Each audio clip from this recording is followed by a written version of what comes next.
Ladies and gentlemen of the Ravens flock, my name is Christopher Linfante, bringing you another edition of the Nest Talk podcast, the best and most elite Baltimore Ravens podcast on the internet. But you already knew that. That's why you're here. Today is actually Thursday. We almost always record on Friday, but we're trying something new. A Thursday night recording at about 6:15 in the evening, so hopefully no giant Ravens news stories break, after we're done recording here. But this week for Nest Talk, episode 63, we have a special guest. Dom, you want to introduce yourself?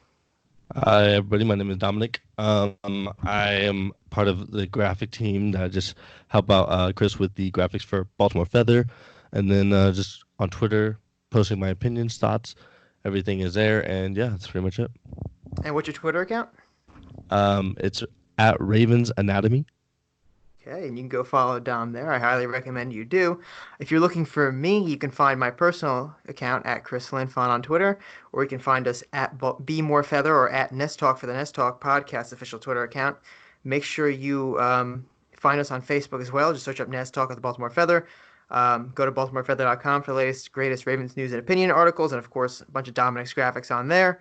And finally, wherever you're listening to this podcast, iTunes, Spotify, YouTube, Anchor, Radio Public, Player.fm, wherever you're listening to, some bootleg site, make sure you subscribe there to get the latest Ravens Nest Talk podcast right away when they come out, and that's always a great thing. Now, we have a nice show ahead of us, but of course, this is the biggest story in all of sports right now, and it's a story that's hit a lot of people, and that is the really tragic passing of Kobe Bryant. It's not a Ravens news story, but I think as sports fans everywhere, we can all recognize Kobe Bryant's greatness, what he did for sports as a whole, not just the NBA. He's was one of the biggest superstar athletes, overall a really good guy by all accounts. And it's really tragic to lose him and his daughter. He was an inspiration. I'm not much of a basketball fan, but I always liked watching Kobe Bryant and the Lakers. So just a huge loss for the sports world. Isn't that right, Dominic? Yeah. I grew up in San Diego most of my life, so like when I heard that news, it didn't like at first it didn't register. I was like in my kitchen, I was just doing like some random stuff, and then I found on the TV because I was watching the Pro Bowl, like just like the beginning of it. And it popped up, and I was like, that's like my friend texted me actually. He was like, "Hey, Kobe Bryant died," and I was like, "What are you talking about? Like, it's just like fake news." Because earlier I saw like Big Cat. He was talking about like, "Oh, like someone's not like Kobe's not in my top 5 Lakers." I was like, "What the like?" And they're like, "Nah, like what are you talking about? Like that's not true." And then I don't know. I saw it on the TV, and I was like, "Dude, what the?" And it was just like it was just a weird day. Like it just didn't feel right. I don't know. Yeah, it was very surreal to say the least. Um, Yeah. you know, most of my longtime listeners here know that I'm a college student, so I was actually doing work with somebody in our school library, and we were reading something aloud, and my phone just kept blowing up as I was reading. I was like, I just threw the book down. I'm like, what could possibly be, so important that it has to blow up my Right. phone? And the first tweet I see is, "We're all gonna miss Kobe Bryant." I'm like, what? And it was just surreal. I mean, and then you try to watch the Pro Bowl after that. It did not feel right. All the Pro Bowl players were actually, just on the sidelines looking at their phones. I know Mark Ingram was constantly on his phone throughout the Pro Yeah. Bowl. That's one Shocked them story I heard all. about a So, lot. yeah, it was a real shock. It was honestly, I thought they were going to cancel the Pro Bowl, Yeah, I did but too. didn't happen. I thought the NBA would cancel some games. They only canceled, I think, the Lakers game. Yeah, just But the Lakers Clippers. yeah, I mean, it still does not feel real. No. Yeah, especially of how random it is, right?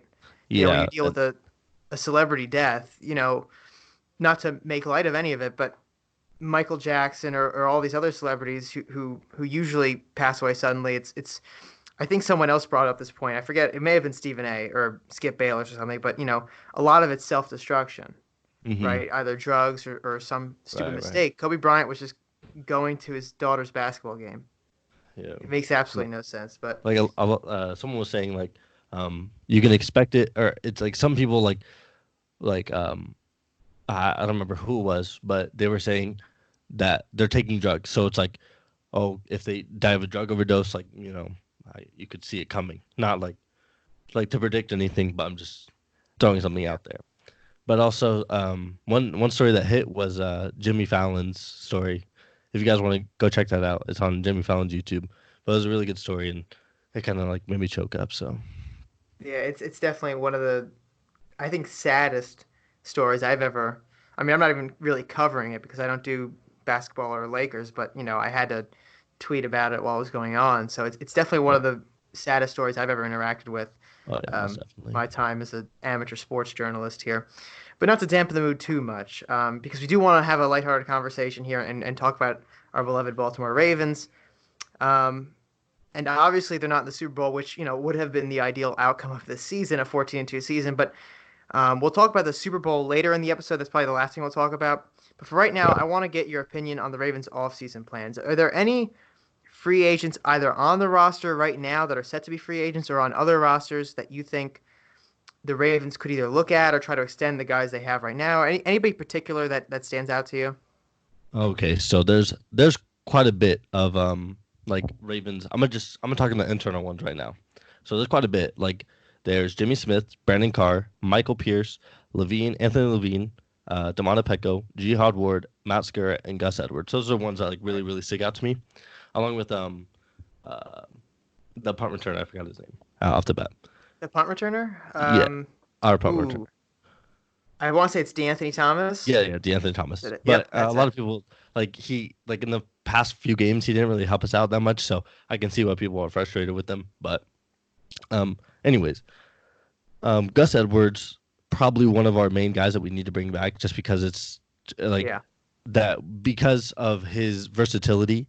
Um, talking about how he hits the hole and how long he's been on the team. Like he's been on the team for 3 years. Two One years. year he I carried it think by it's 2 years himself. now. Oh, yeah, 2 years. This will be a This is third. his second year. He's going into his third, right? Right. And so the first year he carried it pretty much on his back with Lamar right there, like just a put together offense real quick. And then last year with Mark, he had 700 yards, so it's like a no-brainer, and he's gonna be cheap. Like no Yeah. one's like, oh, we need to pick this guy up. It's just like I feel a very good reliever for this team. Well, here's the deal Another with prop. not to interrupt you, but here's the No, deal with Gus Edwards. I was talking to Ken McCusick actually yesterday about this on his podcast. right. Gus Edwards is a exclusive rights free agent, so all the Ravens need to do, and I don't know if they could extend him long term. That's something we were kind of questioning yesterday. Well, all Mhm. the Ravens need to do to keep him is offer him the league minimum for his third year, which I think I wrote down. I should have wrote this in the notes, but all my longtime listeners know I always forget to write things in the notes. But Right. it's about between 500 and $600,000 for the year. So Right. looking at the long-term salary cap, I mean, that's really little. And you're right about his versatility. I mean, Right.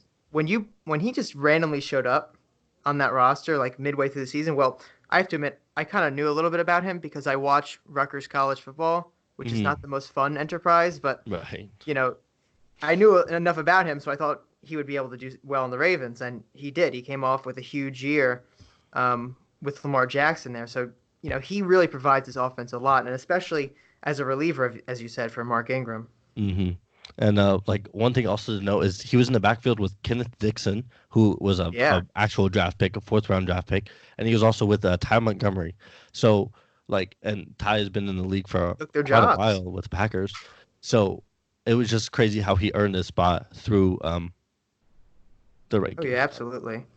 You know, especially as an undrafted rookie in that year, Hmm mid-season being elevated from the practice squad, it just shows you how well he works, how well he fits in this offense.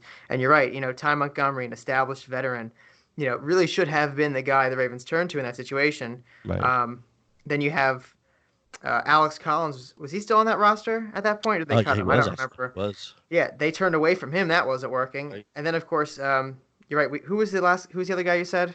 I'm already forgetting And everybody from last year. Kenneth Dixon. Kenneth Dixon, right? Who obviously with the injury issues they couldn't use for a while. But when they paired them together, they worked very well. Obviously, we Right. moved on from everybody but Gus Edwards in that situation. But yeah, I mean, he's definitely a guy I want to see back in a Ravens uniform. I want to see him in a Ravens uniform for a very long time. And then another like probably I'm just gonna go over like the smaller FAs within the Ravens that I Yeah, feel go like for it. we could bring back for like smaller amounts of cap would be Damona Petko.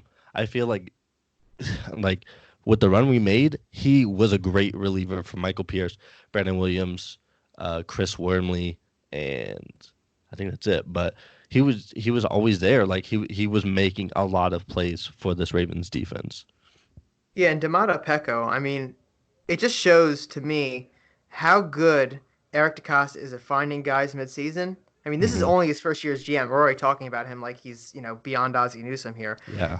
Um, but Domata Pecco, I mean, you got Justin Ellis, who wasn't as big as an addition, but Jihad Ward, I think. Yep. I don't know if Jihad he's going to Ward. be a free agent this year, He is. He but is. bringing in all these defensive tackles into this room, and the Ravens had some serious run stuff issues against Hmm. those Browns in Week 4. I mean, I was there. It was a disaster game, Yeah, it was not. right? And I think it was like a terrible article bashing them. I don't even like it, but the whole system was terrible. I mean, you got Pierce and Brandon Williams, but it wasn't working, so they had to bring in all these other guys. Now, I personally would rather see the Ravens keep Jihad Ward over Domata Pecco, Right. Yep. only because Domata Pecco is, I think, going into his 15th year now. Yeah, that was one of my flaws with him. Is just Yeah, how long can he stay in? Because he's already, I believe, 35. If I yeah. that's what So, I saw. So. but the good thing about Pecco, if they want to bring him back, I don't think there's going to be a huge market for him, Hmm. especially at that age. He fits really the Ravens what they're doing now. If they get him to his low contract and bring back Ward, that'd be a good decision. But interesting to note, the Ravens, I believe it's been since 2008, have drafted a defensive tackle every single year. Hmm. So there might not be enough roster room to bring the two back, but that will be interesting to see Right. what they do with Pecco and of course Jihad Ward. And just to touch up on one last free agent, I'm gonna go over Jimmy Smith and Brandon Carr within the Ravens at least. Yeah, And then one of them so Brandon Carr has brings the versatility with playing cornerback and safety. So it's like kind of a nice transition little there. transition. He can just flip flop between two. And the Ravens have Marlon Humphrey, um, The best young Marcus cornerback in my Peters, opinion. yeah, Marlon Marcus Humphrey and Marcus Peters Peters too. and Tavon Young, and he showed phenomenal. Even like when he was original nickelback, and he had to play outside, he was playing great on the outside, even for his height. So I Yeah, feel like those three are just going to be like a really good core. So putting Brandon Carr just to teach them, and Brandon Carr said he wants to come back. He wants to come back to a winning organization, and then we have yeah, Jimmy Smith. Now it's hard because as a Ravens fan, any Ravens fan, for a while at least, you know that Jimmy Smith is always he's never had a consistent year. very He's true. shown great flashes. Like he'll throw for, I mean, he'll play like 2 games amazing, and then he comes back, gets injured, and he's out for the season. And it's like, it's just It's so like yeah, heartbreaking. it So, just keeps repeating this whole cycle, right? We feel like right, if you remember 2017, we were like Jimmy Smith's becoming the best corner in the game, right, and then he tore his Achilles when we needed him the most. So mm, I mean, it's nothing you can really fault him for, right, because I mean, how's he going to help all these injuries? It just happens in football. But Jimmy has been that guy. Like if he was just healthy all the time, you feel like he could really be one of the best corners in the game. But he's just never 100%. that's so true. But another thing with Jimmy Smith is that he's going to have to take a big pay cut because he was making 10 Yeah. million this year. So it's interesting to see what the Ravens do. Either bring back Jimmy Smith, bring back Brandon Carr, or bring back both. I'm not sure what they're going to do, but it's a big decision for them. For Well, what the Harbaugh said. Oh, not to interrupt you here, but No, no, you're good.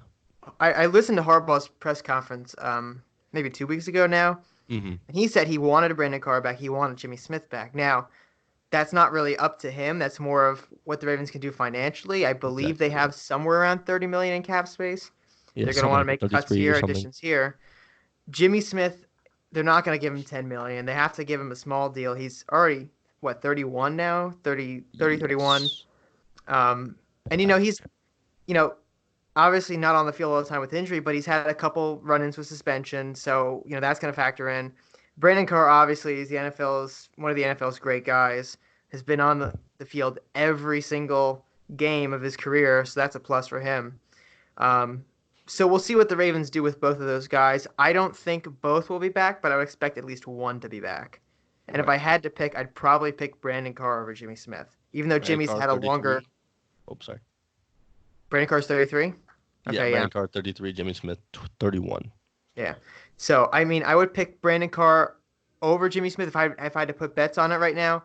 just because I think he's never been in trouble before. He's never Hmm. gotten a serious injury before. I think long term, both above 30, so it's a pretty cautious area now. Right. But at least for the short term, I should say, Brandon Carr would probably make the most sense.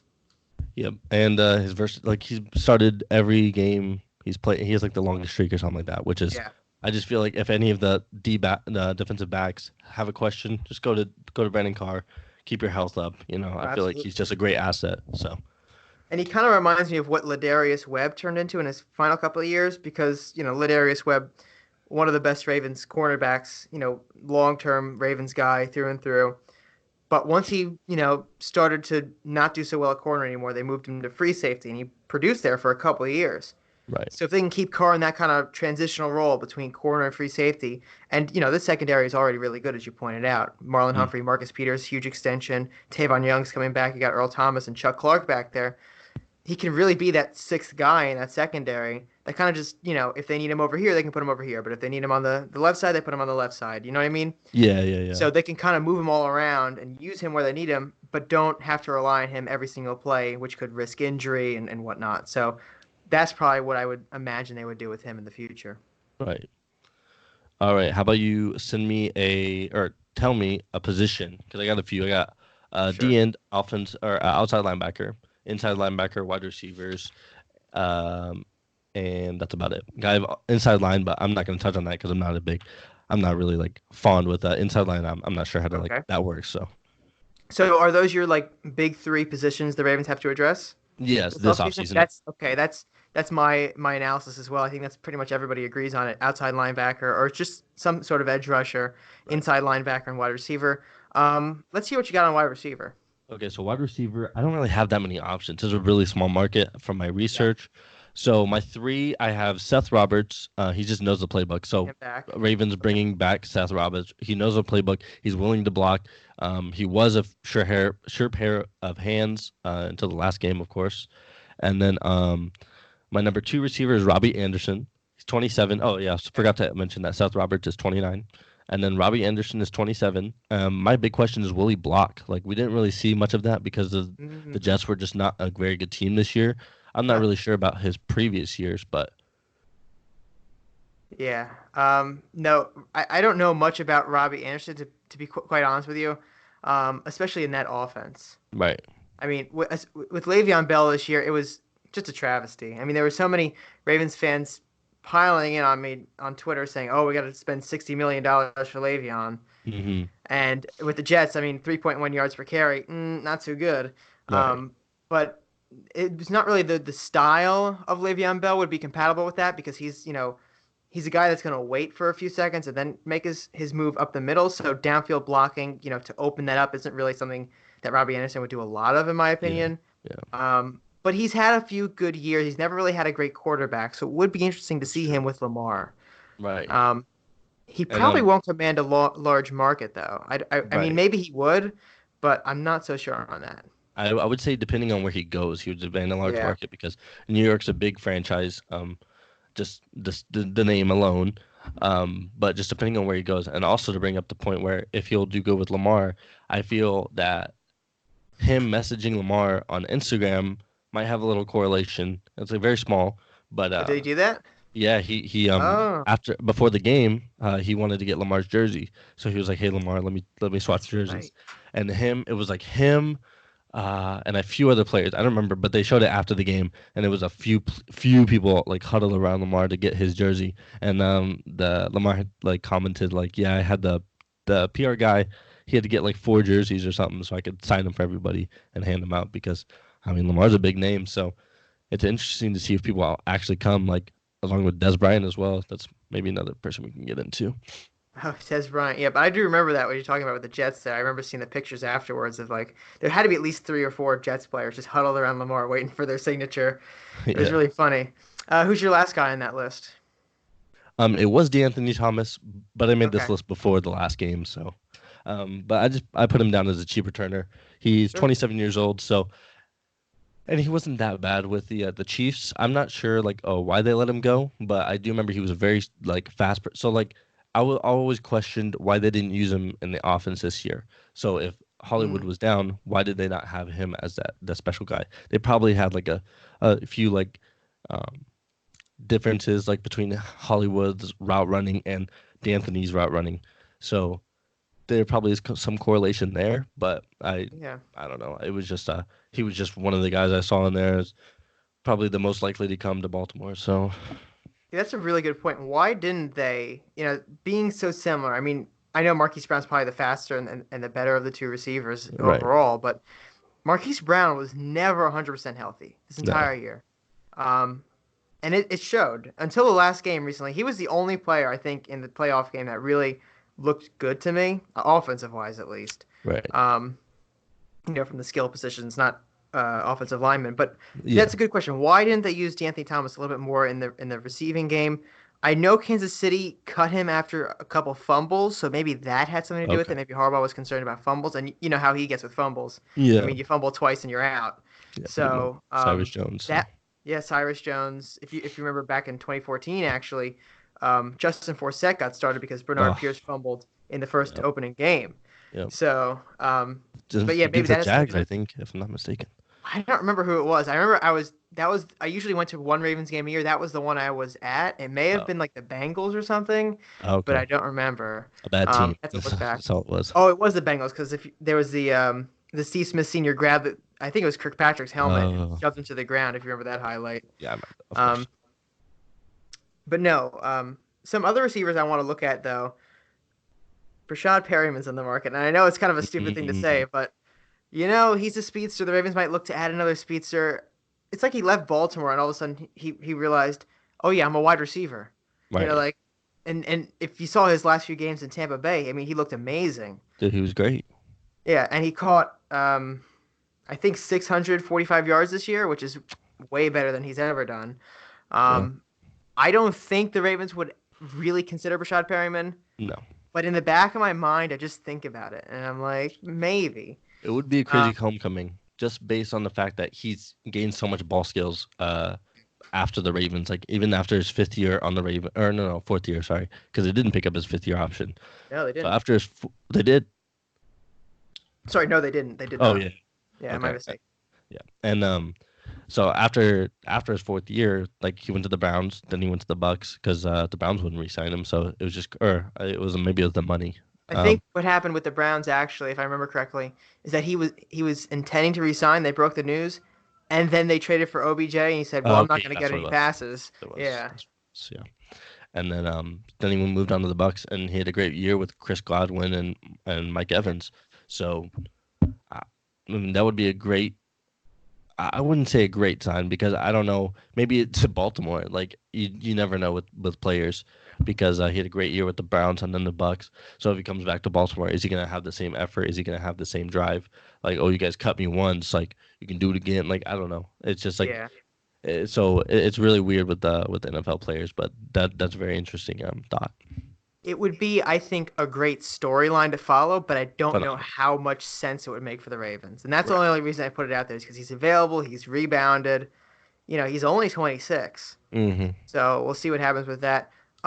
Some of the bigger name receivers on the market, which I don't know if the Ravens would want to break the bank for, because they're never really the type to do this. But yeah. Amari Cooper is a free agent. AJ Green is a free agent. Emmanuel Sanders is set to be a free agent. Those three big names. Do you see any of those guys there that the Ravens would maybe consider picking up? I would say I'm gonna give you a few points on all three. So Okay. the only reason I didn't have them on, let me just preface this. The only reason I didn't have them on my three was because they were just too expensive. But one thing that John Harbaugh did say this year, or at the end of this year, he said team will try and be unpredictable as it can offensively going forward. So that's like a big thing because Yeah. like Ozzie Newsome and even last year with Eric, they didn't do like very big splashes. They did Earl Thomas, I think that was about it. But like once you saw the season progress, as we picked up McPhee, we picked up Marcus Yeah. Peters, two pretty big names that had a really big impact on the team. I just see like them they will make a big splash in this year's free agency, and I do see that Judon tagged and traded will be could be a Yeah. very Well, viable option this year because we don't know much of DaCosta. We know that he's sat behind Ozzy, but maybe he's like the one of the people in Ozzy's ear, like, yo, take this guy, like he's yeah. like really antsy and he does see something really nice with this Ravens team. But Well, we'll talk about oh, you, Judon in a whole segment later on. But that's a really good point. Not to step on your toes here, though. okay. Um, So what were you saying though? Oh yeah, okay. So Amari Cooper, I see his route running ability in his hands. Just it would be so nice to see like Mm, something that the Ravens haven't had since Steve Smith. Like a great route runner, somewhat aggressive, but just sure hands, always gets to the ball. That's something the Ravens have never seen. Something like along the lines of Stephon Diggs, like the way he goes out and grabs the ball, he makes the plays by yeah. himself. It's just something nice to see. And then AJ Green, he's a big receiver like Miles Boykin. Something Miles Boykin could turn out to, just depending on how he studies his game, Measurables and yeah, yeah. right? And just AJ Green's like a great jump ball receiver, but he's also a great route runner, and he's also quick guy, and he also makes like the defender miss. So like with AJ Green, you get the full package except for like the breakaway speed. And then who was the third guy? Emmanuel Sanders. Oh, Emmanuel Sanders. So I saw someone talk about Emmanuel, and they were like, Emmanuel's already been in the 49er system, so he's used to blocking. And I was like, wow, that's a really good point because It's true. he was with Cortland Sutton at the Broncos, and Cortland Sutton's a really good blocker as a receiver. And Emmanuel Sanders has been in that 49ers offense just how the Ravens are. I mean, the only difference is that Garoppolo is the quarterback for the 49ers, and Lamar Jackson, the NFL leading rusher of The quarterbacks, soon to be is MVP as well. exactly is for the Ravens offense. So it's just all three of those are great options. It's just is Eric gonna make a move? Yeah, it really comes down to the numbers game, in my opinion. I mean, looking at, what these guys are projected to make, those are probably going to be the three biggest guys on the market. And the Ravens, I mean, at least under Ozzy, because you're right, we don't know what Eric's going to do. We're going to his second year, right? He made one big splash last year. He might do it again. He might not. Might make more splashes. But at least with Ozzy, and he's the most comparable GM because Eric sat behind him for like at least 20 years or whatever it is. Right. His biggest two acquisitions, at least in my recent memory, Anquan Bolden and C. Mm-hmm. Smith Sr. And he traded Right. Anquan Bolden away, which is not the best idea in the world. Um, but he was not going to go out and give huge money. He was going to look for guys that get cut usually late in the cycle, right? Right. That's what happened to Crabtree, if I remember correctly. They were Mm. looking at Jordy Nelson when that happened. I think Mike Wallace was something like that too. So they're looking for guys that are going to be the biggest bang for their buck. And if the market skyrockets on Green, Sanders, or Cooper, then they're going to be out. Right. Unless Eric has something crazy up his sleeve. Um, Right. Now, there's a lot of talk that the Ravens could draft a receiver, too. Is that something you think would happen back-to-back years in the first round? I'm not sure, but I like one of the main like things that I really want to happen is the Ravens to trade back in the draft. I want them to get Hmm. more draft capital because this year with the receivers, there's so many options. Like you see, A lot KJ of Hill at the receivers, Senior yeah. Bowl, he was Very impressive. yeah very impressive, and he was one of the people that like the first reports that the Ravens walked up to and started talking to KJ Hill, and I watched some tape on him, and he's just a great route runner. And there was like a viral clip on Twitter that how creates separation. And I've never like, I mean, I'm not like a analyst, like a draft analyst, but I've never seen something like it. Like he was like shifting the other way just to cut back, and he was like still running the route as fast as a regular slant, and it was amazing. So I feel like a receiver in the draft is going to be one of the top priorities for the Ravens, which it should be. Yeah, I agree. In the first round, I'm not so sure because I think the Ravens. I'm not sure what the biggest need is for the Ravens going into the draft. I mean, it's a long ways away. We got free agency, but to me, right now, it's really going to be between inside linebacker and wide receiver.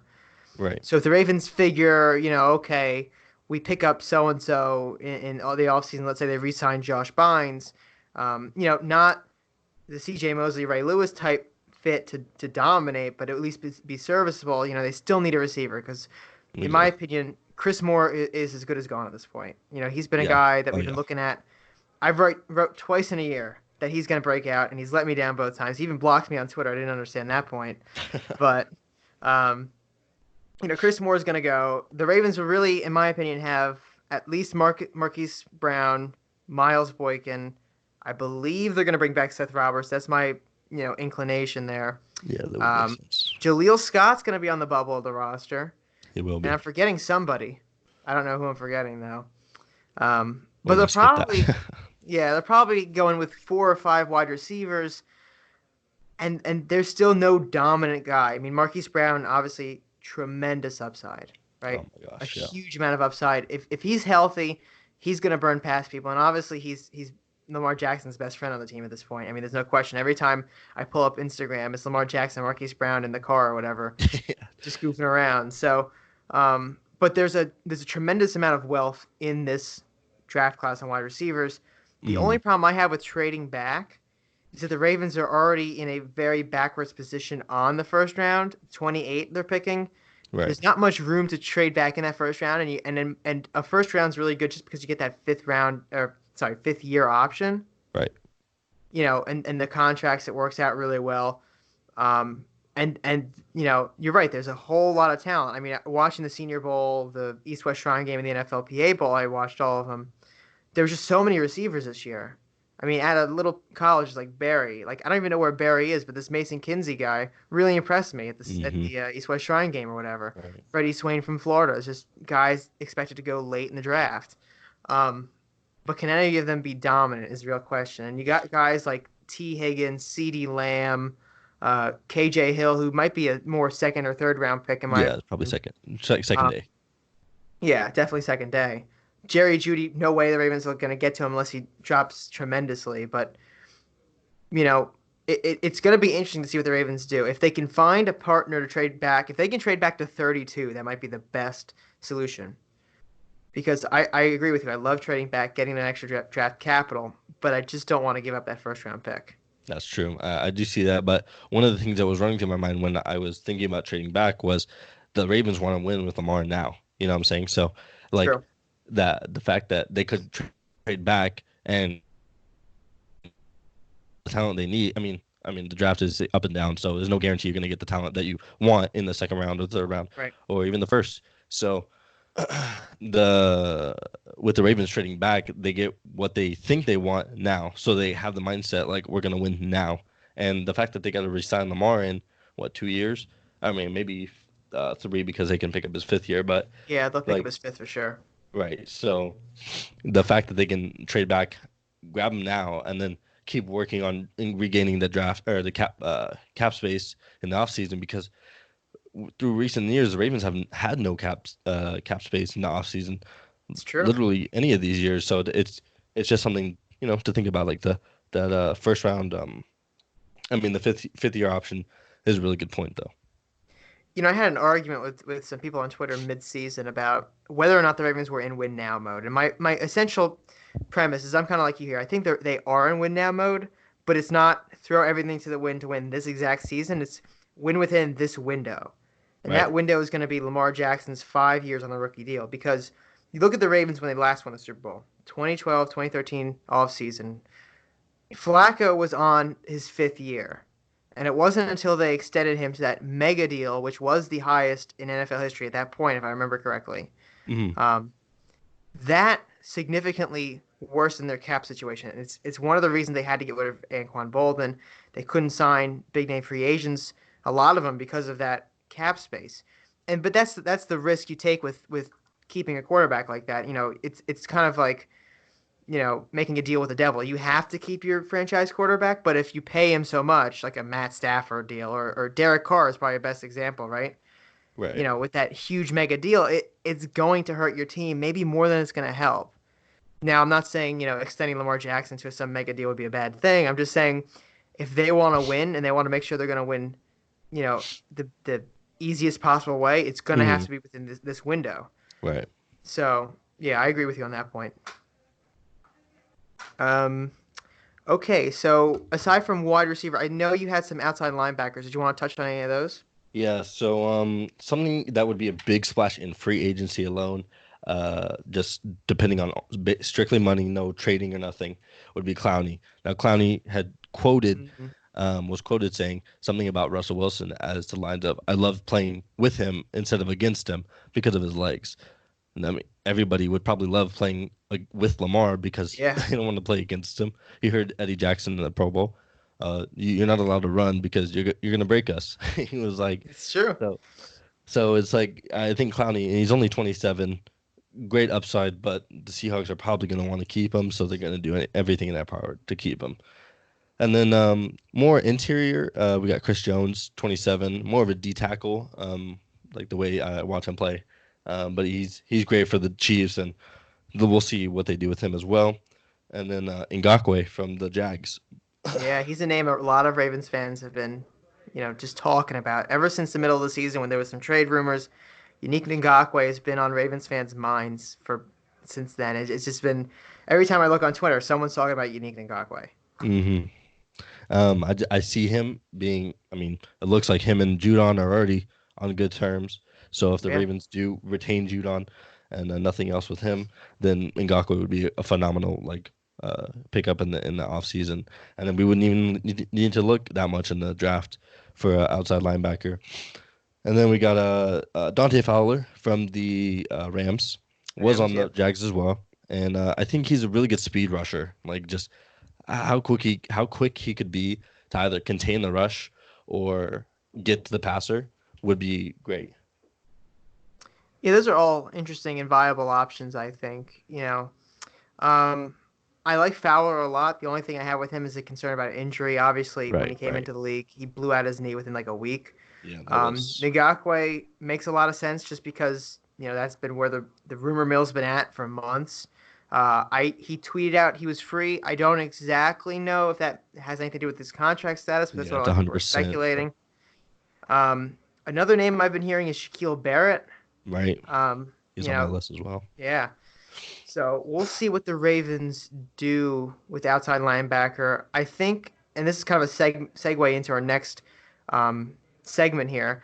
I Okay. think the biggest issue is going to be re-signing Matt Judon. But before we Right. get into that, you did mention Des Bryant. I just want to get your opinion.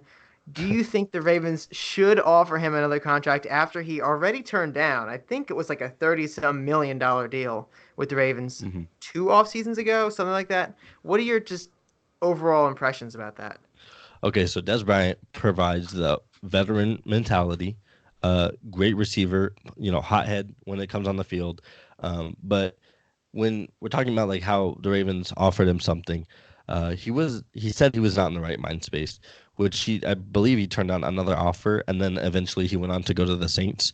And then after Yeah, he played for the Saints for the practice with the Saints, he hurt himself, and then yeah, he just sat out the offseason and sat out this previous year as well. So then I think that's when he really realized like, yeah, I need to like sit with myself right now. So I feel like the Ravens could give him a second chance, as in contract terms. It just depends because of how deep the Ravens are for a need for wide receiver. Oh, it was Willie Snead, by the way. That was the last person we were thinking about.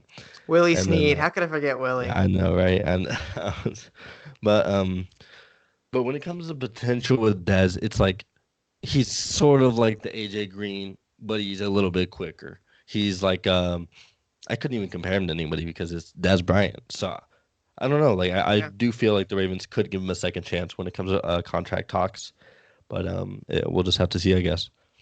The only I liked a lot when Des Bryant was one of the best receivers in the game.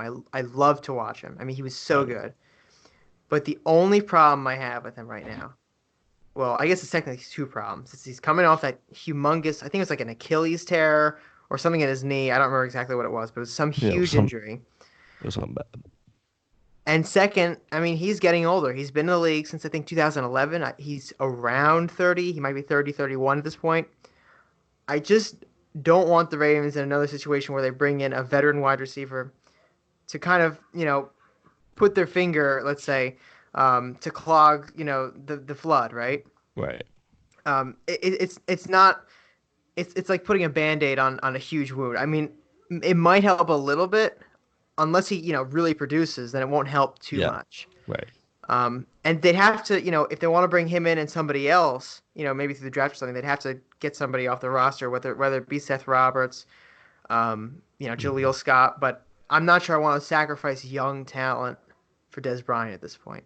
Right. Um, But to kind of move into, if you have any other points, you can say them. But to kind of move into Matt Judon, Yeah, I'll talk about um, them right here because I had a few more people, yeah, so we'll just talk about them when. sure, Yeah. you can go ahead. Okay, so along with the like about 4 or 5 we already mentioned, we had Bud Dupree, 27, Mm, but he is on the Steelers, so the Steelers probably trying to retain him.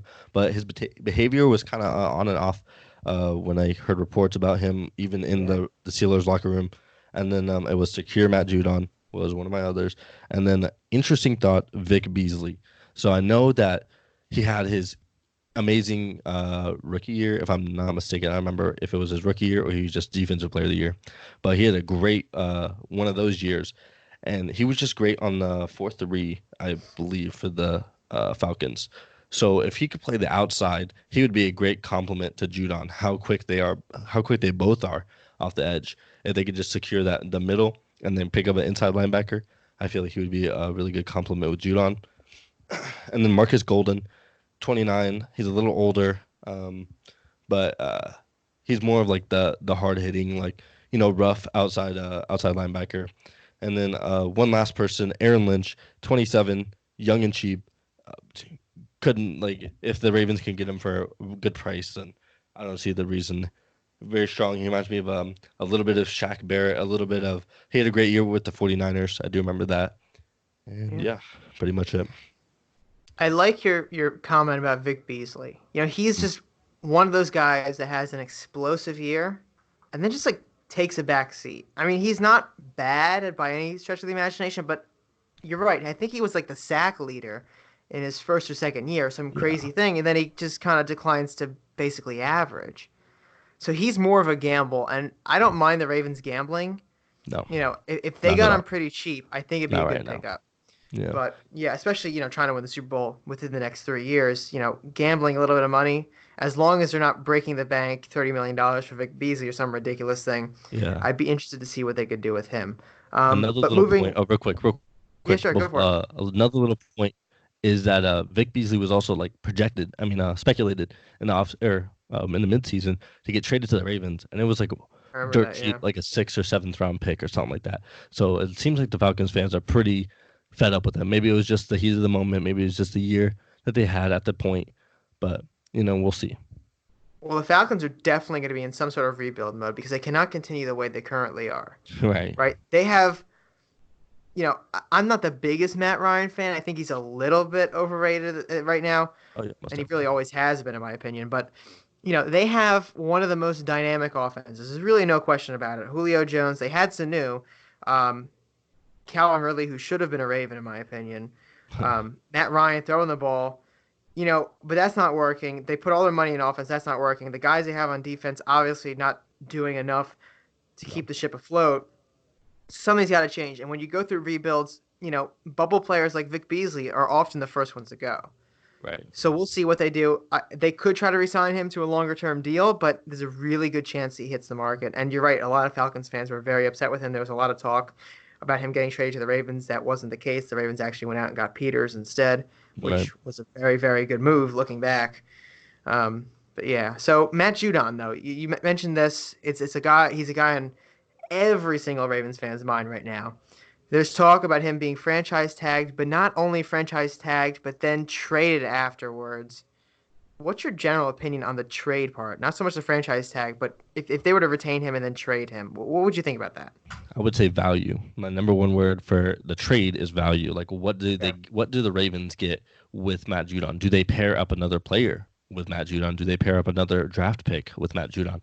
What do they get with Matt Judon? Because Matt Judon was a day 2 pick that turned out to be a star for the Ravens, which is pretty like, the Ravens get an Yeah. undrafted free agent. They get something from that too. So it's like the Ravens kind of hit with a few players. So but with Matt Judon, the last few games, if I'm not mistaken, they didn't do anything on defense, even against uh, I mean, against the Browns. I don't remember them having a sack, or they had one sack, and it was not Matt Judon. And then the Steelers and the Titans, they both, I don't believe they had a sack on, or maybe they had one. It was Brandon Cars, a two. Yeah. But that was, like so. I I would really not mind if the Ravens. invested heavily. Like, okay, we trade Matt, now we get someone else. I couldn't name a name because I don't know what Matt Judon's price is to other teams. But so we trade Matt, but we bolster the D line so we can get a few sacks a game. I would not mind that. Yeah, I mean, it's interesting. Matt Judon is a guy, once I drafted him, we kind of saw him start to move around on the field a little bit. We all expected him to become a good player, but he's kind of reached another level with stardom. I believe he made the Pro Bowl this year. Yeah. The trend recently, though, is a lot of teams are franchise tagging these pass rushers and then trading them away. I believe Khalil Mack was franchise tagged and then traded. Um, Jadeveon Clowney definitely was. Yes. So you have these instances, a new history, let's say, of this happening for teams. The franchise tag on him is going to be expensive. It's the top 5 at his position, which includes all linebackers, so inside and outside, average of whatever that is. So it's probably going to be somewhere. I know Mosley's would have been like 16, 17 million dollars, so it probably has to be somewhere in that range. Luke Kuechly's retirement might bring that down. I don't know because he, I believe, was the highest paid inside linebacker. Mm-hmm. So, franchise tagging him is going to put a financial strain on the Ravens. There's no question about that. Trading him would get, I believe, wipe that clean, and they get value for him. So if they feel they can't retain him, like if they know if he was to hit the open market, he would get way beyond what they can pay, and they're not so much interested in keeping him for that price, then by all means do it, because it gets the Ravens value. Because at the end of the day, I think all Ravens fans would like to see Matt Judon retained on the Ravens. I don't think there's any question about that. But if he's gonna go, we got to get something out of it. That's how I see it. So that's what I was talking about. Value. Value. It's really the name of the game. NFL. Yeah. It's all, when you're building a roster, you got to get the best bang for your buck. Value. So I want to see Matt Judon back. I really do. But if the Ravens can't, that might be the avenue they have to go down. That's true. So we have Matt Judon there. Now Tony Jefferson is another guy. Now I don't know if you saw this, but there was a thing going around on Twitter by a fake MySports account, NFL Update, whatever. Yeah. Basically saying that Jeff Zrebiec, one of the best reporters on the Ravens, if you want to get the best Ravens news, I know I say I have it, but it's really Jeff Zrebiec. Yeah, he's got all my leads. Sure, yeah, Jeff by far of The Athletic. He used to be of the Baltimore Sun, but he is by far the best Ravens insider. Go give him a follow on Twitter. But they were, he made this. It got like 2,000 likes and like 500 retweets or whatever. Yeah. He made a report, this account saying, Jeff Zrebiec reports that Tony Jefferson has been informed the Ravens are cutting him. Mm-hmm. And I saw that and I was like just getting out of class or something like that. I'm like, oh my God, like now I got to sit down and write this article. Like I have all this homework to do. But then I look down and people are saying fake. I'm like, what do you mean it's fake? And then I see it's MySports with 2 S's. Yeah. And I don't know how many our listeners out there are on Ravens Twitter, but there's this kid, I think he usually goes by Chickers. Yeah. That was Chickers. He's done this stuff before. And I looked at Jeff Zrebiec's account. Yeah, he's a humongous Ravens troll. It's funny, but it's not so much funny when it gets 2,000 likes and whatever, and I think it's a real lead, and I'm about to retweet it to everybody and be like, I'm about to get fooled. No, but I read Zrebiec, and he basically said, no, I never said that. There's a possibility the Ravens get rid of him, but there's no confirmation at all. Mm-hmm. But that does not take away from the conversation, because he's a guy. Look, Ravens fans, he might be the most divisive player amongst Ravens fans right now. Mm-hmm. He's a guy that provides value in the box, but he's not Ed Reed, okay? No. We saw what happened in the first 4 weeks. He was not playing very well. But then when we go up against Derrick Henry and we need a tackling safety, we don't have one. That's Tony Jefferson. That's what he was, our box safety. So, I mean, he's a guy, especially with the emergence of Chuck Clark. Chuck Clark has become a really good safety for the Ravens. He's not the best, but he's really good, especially from being a 7th-round pick. Tony Jefferson seems more expendable than ever, but after that Tennessee game, at the same time, it's like, but what if we need him? Mm-hmm. So what are your overall thoughts on Tony Jefferson's possible futures here with the Ravens or without the Ravens? I think Tony Jefferson was a great player for the Ravens in terms of connection. Like him and every defensive player on that field have a connection. Like him and Anthony Levine talk all the time on Right. Twitter. Same with uh, even some offensive guys like Ronnie Stanley. I saw them joking around today, or Orlando Brown, maybe it was him. But it's just like connection. Like he has a lot of connection. So I feel like if the Ravens move on from Tony and from me from being San Diego, like Tony and Eric Weddle was like my duo. Like it was a dream duo of mine. I was like, dude, what the heck? Like they're playing on the same team. I was like Yeah. upset because Eric Weddle is my favorite safety of all time, or not of all time, but because I'm from San Diego, watch him growing up watching the Chargers. I had to root for Eric, but so when I saw Tony, even like 4 years ago when it was when he was on the Cardinals and he was making Yeah. plays, and they were like thinking about bringing him in to the Ravens. I was like, oh, dude, no way, that'd be crazy. Him and Weddle, like they're gonna dominate. It didn't really end up that way. They did it for like maybe a season, maybe the last season they played, it was pretty decent. But then moving on from Eric, it was kind of like, all right, where do we go from here? And then when Tony went down in the Seattle game, I was like, okay, well, like here's our season. Like, especially after the Browns, I was like, okay, well they're gonna win the game, you know. Then now we're out again. But then when Chuck Clark stepped in and he put the green dot on, I was like, okay, well, like, you know, Chuck was like a sixth, seventh. Like, we'll see what he can do, but I don't expect much from him. But then he leads the defense, and it's like something we're not really used to.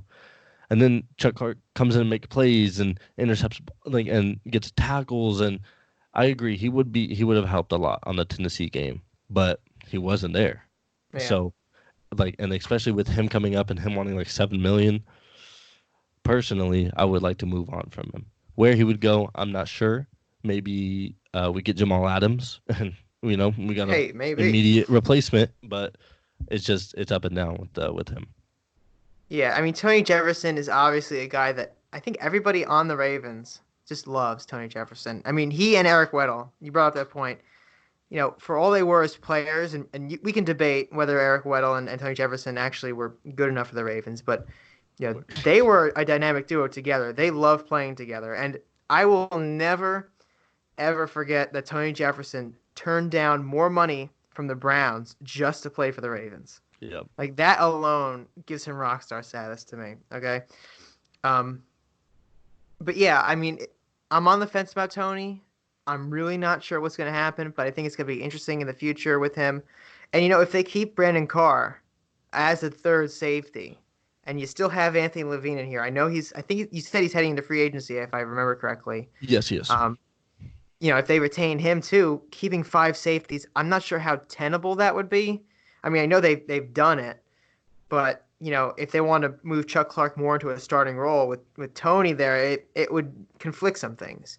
Right. Um, so we will see how that happens. I'm just super on the fence about it. Right. Now you say you're from San Diego though. Did you always like the Ravens, or were you a Chargers fan originally? Okay, so when I was younger, I grew up in Lemon Grove, San Diego. If anyone's from San Diego, you know where that is.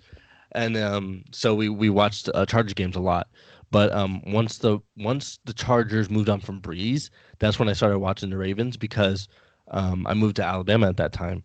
So once I moved to Alabama, I moved up to Maryland. So once I was in Maryland for 1 year, I was up in San Diego for 4 years, Alabama for 4 years, a year up in Maryland, Annapolis in specific, and then I moved to Idaho for like 6 months because my dad's in the military, so that's why I'm so like mobile.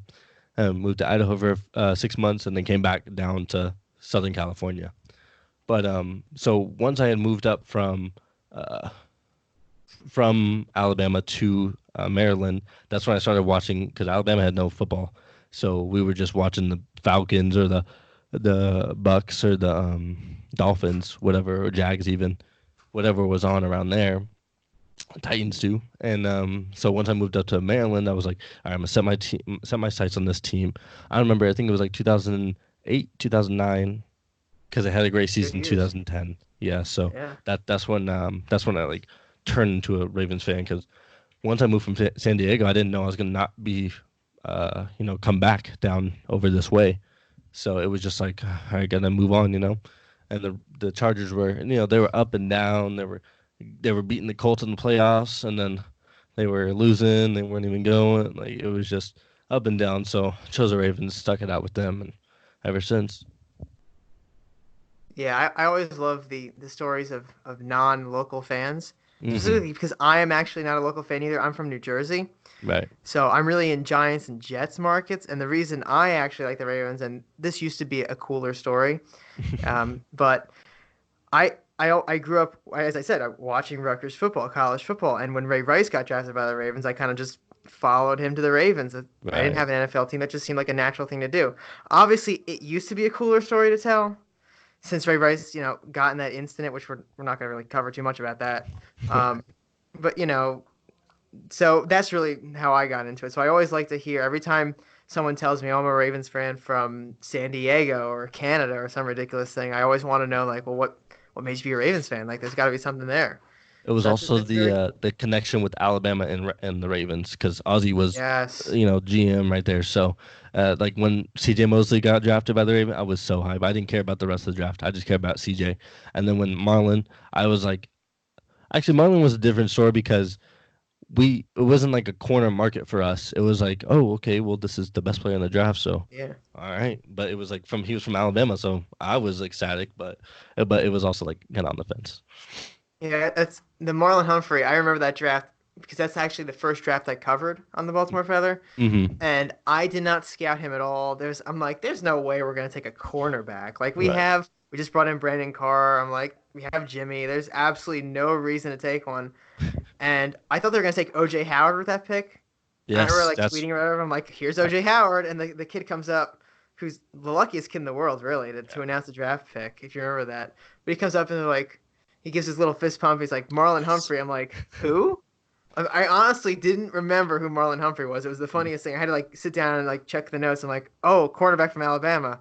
At least Right. he's from Bama. Maybe he'll be good. Yeah, yeah. Obviously, yeah, he's kind of good. So that was a good pick. Lucky I was not the GM or anything at that time because I would have picked OJ Howard and then oops. Well, he's not that bad, but you know. Yeah. Moving on now. We just had our Pro Bowl. We saw all the college All-Star games, but there's only one bowl that matters now, and it's not the XFL starting in 2 weeks, but that's going to be interesting to watch. Oh yeah. It's the Super Bowl. Yep. So we have, I think it's the first time in history, two teams with the dominant color of red Yeah. are going up against each other. I know it's a useless stat. I always make fun of useless stats, but it's kind of interesting. It was almost a repeat of the first Super Bowl, which would have been really funky for the NFL's 100th year if the Green Bay Packers had beat the San Francisco 49ers. Now, I'm a little biased in this. I'm a sucker for really good coaches, Hmm. and I love Andy Reid, and I love the Harbaugh connection. But I really, really love Terrell Suggs, and I Right. know that right now, as I've said before on the podcast, and I'm sure you agree with me, the Ravens and Chiefs are kind of becoming a little bit of a rivalry here. Right. We haven't faced each other in the playoffs yet, but it just feels like these two teams are on the same trajectory.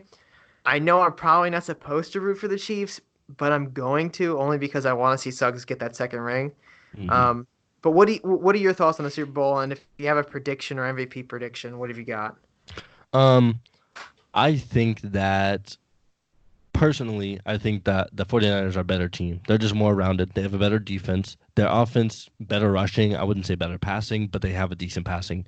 Like this year for the wide receivers for the 49ers, they had Emmanuel Sanders, Kendrick Bourne, Debo Samuel, which is a phenomenal Yeah, draft pick. He's a great receiver. And then I'm forgetting one that's it. more. Interrupt you though, but Debo Samuel, he's a guy. When I scouted him last offseason, I kept thinking to myself like, this dude could be a first round pick, Yeah. but everyone's giving him like a third round grade. I'm like, well, I think he could be a first round pick, but if he's only getting taken in the third round, it'd be a great steal. Obviously, San Francisco pulled the trigger before the Ravens could, but Yeah, that was that was crazy. him and the guy for the Redskins. I don't remember his name, but they were pretty much Terry the same McLaurin, build. What was that? right? Isn't it Terry McLaurin or something? No, no, not McLaurin, because he was a first Oh, round. But I forgot his name. I'll have to get back to you guys. But him and Debo Samuel were like the same build, and I was like, okay, like these two guys are gonna be like yeah. so similar. Like the Ravens need to get one of these guys. 'Cause it was just their like fight, like it was crazy. But anyways, back to the Super Bowl.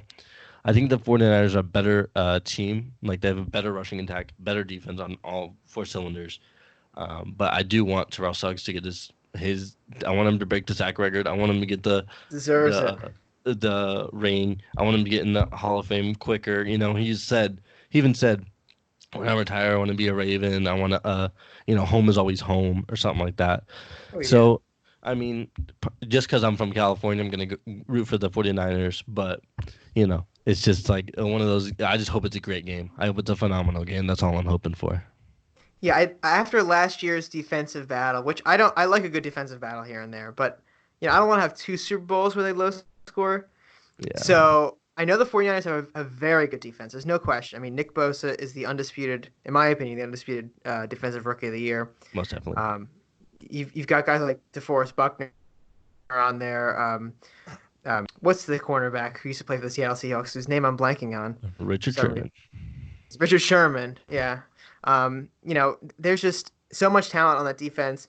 The only concern I have is if they got into a shootout with Kansas City. I don't know if Garoppolo could carry them. He's a good quarterback, but he's not Pat Mahomes. That is true. And I always like to say, there's 53 men on a team. It's not just the quarterback, but when you get in that kind of situation, I would rather have Pat Mahomes. So, Hmm.